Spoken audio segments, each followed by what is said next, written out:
ত্রিলোকেশ্বরের মন্দির। লোকে বলে স্বয়ং বিশ্বকর্মা তার ভিত্তিপত্তন করেছিলেন কোন মান্ধাতার আমলে। স্বয়ং হনুমান এনেছিলেন তার পাথর বহন করে। ইতিহাসের পণ্ডিত বলেন, এ মন্দির কিরাত জাতের গড়া, এ দেবতা কিরাতের। একদা যখন ক্ষত্রিয় রাজা জয় করিলেন দেশ, দেউলে রাঙিনা পূজারীদের রক্তে গেল ভেসে। দেবতা রক্ষা পেলেন নতুন নামে, নতুন পূজাবিধির আড়ালে। হাজারে বৎসরের প্রাচীন ভক্তিধারার স্রোত গেল ভেসে। কিরাত আজ অস্পৃশ্য, এ মন্দিরে তার প্রবেশ পথ লুপ্ত। কিরাত থাকে সমাজের বাইরে, নদীর পূর্ব পাড়ে তার পাড়া। সে ভক্ত, আজ তার মন্দির নেই, তার গান আছে। নিপুণ তার হাত, অভ্রান্ত তার দৃষ্টি। সে জানে কি করে পাথরের উপর পাথর বাঁধে, কি করে পিতলের উপর রূপোর ফুল তোলা যায়। কৃষ্ণশিলায় মূর্তি গড়বার ছন্দটা কি। রাজশাসন তার নয়, অস্ত্র তার নিয়েছে কেড়ে। বেশে বাসে ব্যবহারে সম্মানের চিহ্ন হতে সে বর্জিত, বঞ্চিত সে পুঁথির বিদ্যায়। ত্রিলোকেশ্বর মন্দিরের স্বর্ণচূড়া পশ্চিম দিগন্তে যায় দেখা। চিনতে পারে নিজেদেরই মনের আকল্প, বহু দূরের থেকে প্রণাম করে। কার্তিক পূর্ণিমা, পূজার উৎসব। মঞ্চের উপর বাজছে বাঁশি, মৃদঙ্গ, করতাল। মাঠ জুড়ে কানাতের পর কানাত। মাঝে মাঝে উঠেছে ধ্বজা। পথের দুই ধারে ব্যাপারীদের পশুরা। তামার পাত্র, রূপোর অলঙ্কার, দেবমূর্তির পট, রেশমের কাপড়। ছেলেদের খেলার জন্যে কাঠের ডমরু, মাটির পুতুল, পাতার বাঁশি। অর্ঘ্যের উপকরণ, ফল, মালা, ধূপ, বাতি, ঘরা ঘরা তীর্থবাড়ি। বাজিকর তারস্বরে প্রলাপ বাক্যে দেখাচ্ছে বাজি। কথক পড়ছে রামায়ণ কথা। উজ্জ্বল বেশে সশস্ত্র প্রহরী ঘুরে বেড়ায় ঘোড়ায় চড়ে। রাজ অমাত্য হাতির উপর হাওদায়। সম্মুখে বেজে চলেছে শিঙা। কিংখাপে ঢাকা পালকিতে ধনী ঘরের গৃহিণী, আগে পিছে কিঙ্করের দল। সন্ন্যাসীর ভিড় পঞ্চবটের তলায়। নগ্ন জটাধারে ছাই মাখা। মেয়েরা পায়ের কাছে ভোগ রেখে যায়, ফল, দুধ, মিষ্টান্ন, ঘি, আতপ তণ্ডুল। থেকে থেকে আকাশে উঠছে চিৎকার ধ্বনি, জয় ত্রিলোকেশ্বরের জয়। কাল আসবে শুভ লগ্নে রাজার প্রথম পূজা। স্বয়ং আসবেন মহারাজা রাজহস্তিতে চড়ে। তার আগমন পথের দুই ধারে সারি সারি কলার গাছে ফুলের মালা, মঙ্গল ঘটে আম্রপল্লব। আর ক্ষণে ক্ষণে পথের ধুলায় সেচন করছে গন্ধবাড়ি। শুক্ল ত্রয়োদশীর রাত, মন্দিরে প্রথম প্রহরের শঙ্খ, ঘণ্টা, ভেড়ি, পটহ থেমেছে। আর চাঁদের উপরে একটা খোলা আবরণ। জ্যোৎস্না আছে ঝাপসা, যেন মূর্ছার ঘোর লাগলো। বাতাস রুদ্ধ, ধোঁয়া জমে আছে আকাশে। গাছপালাগুলো যেন শঙ্কায় আড়ষ্ট। কুকুর অকারণে আর্তনাদ করছে। ঘোড়াগুলো কান খাড়া করে উঠছে ডেকে কোন অলক্ষ্যের দিকে তাকিয়ে। হঠাৎ গম্ভীর ভীষণ শব্দ শোনা গেল মাটির নিচে। পাতালে দানবেরা যেন রণ দামামা বাজিয়ে দিলে গুরু গুরু গুরু গুরু মন্দিরে শঙ্খ ঘণ্টা বাজতে লাগলো প্রবল শব্দে। হাতি বাঁধা ছিল, তারা বন্ধন ছিঁড়ে গর্জন করতে করতে ছুটল চারদিকে, যেন ঘূর্ণিঝড়ের মেঘ। তুফান উঠল মাটিতে, ছুটল উট মহিষ গরু ছাগল ভেড়া ঊর্ধ্বশ্বাসে পালে পালে।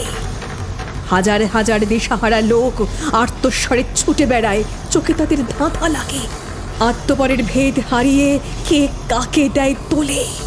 মাটি ফেটে ফেটে ওঠে ধোঁয়া, ওঠে গরম জল। ভীম সরোবরের দিঘি বালির নিচে গেল শোষে। মন্দিরের চূড়ায় বাঁধা বড় ঘণ্টা দুলতে দুলতে বাজতে লাগলো ঢং ঢং। আচমকা ধ্বনি থামলো একটা ভেঙে পড়ার শব্দে।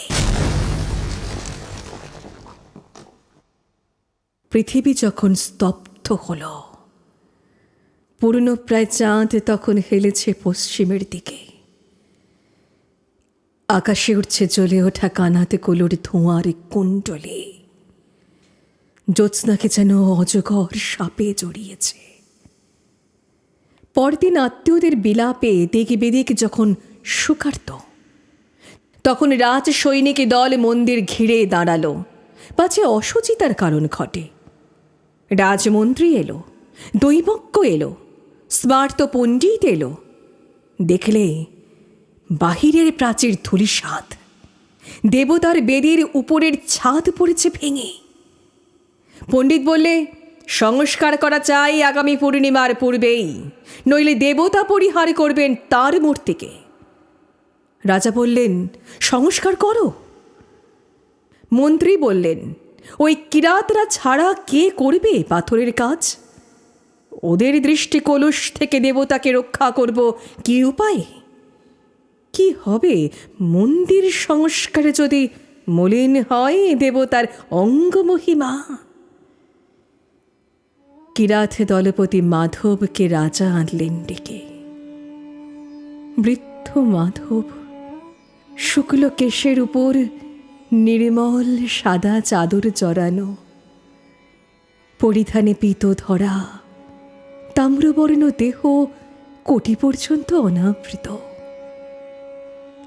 দুই চক্ষু সকরুণ নম্রতায় পূর্ণ।